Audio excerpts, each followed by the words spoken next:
Consciousness can be scary. Awareness can be scary. When you start seeing behind the veil of what's going on in your own life and in the world at large, it can be a bit of a scary wake-up call. But do you know what happens when you switch on the lights? Imagine having a supermarket that was completely dark and you had to go and do all of your shopping in that supermarket, and the only way you can do it is in the dark. Do you think you're going to knock a few things over?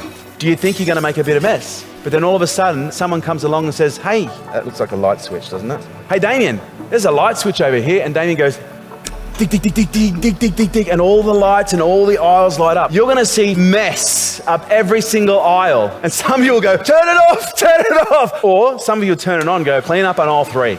Let's get to work. The thing you got to understand, if you've lived a life of relative or significant ignorance, when you turn the lights on for the first time, there's going to be some stuff you don't want to see. And that's completely normal. And you're going to do one of three things. You're going to go, oh, I don't want to see that anymore. I'd rather go back to being ignorant. Or you're going to go, that's really depressing. That just validates how stupid I am, how bad I am. And it's going to send you in the wrong direction. Or number three, you're going to go, that's mum's, that's dad's, that's my wife's, that's my husband's. Because some of you are going to want to look at that mess and you're going to want to blame everyone else. And go, well, that wasn't my fault.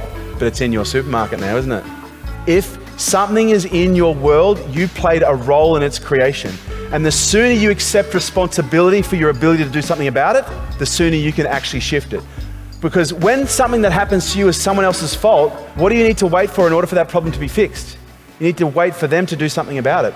What if they never do anything about it? What if they never apologize? What if they never make good? Oh, well, I could have had a good life, but Dad never apologized. I could have had a great relationship, but my first wife was this. At some point, you've got to look at everything in your world and go, it's all my creation. And some of these creations were a co-creation, and so I may have not been powerful enough to affect how it came out, but it's in my sphere now, so I've got to do something about it. And guess what's in your supermarket? Everything you've always wanted. The Ferrari's in your supermarket. The house is in your supermarket. The family of your dreams is in your supermarket. Your supermarket has every single thing you could ever want to have in there. But all you've got to do before you can get those things is you have to clean up the mess first. And that's where there's a high level of personal responsibility that's required.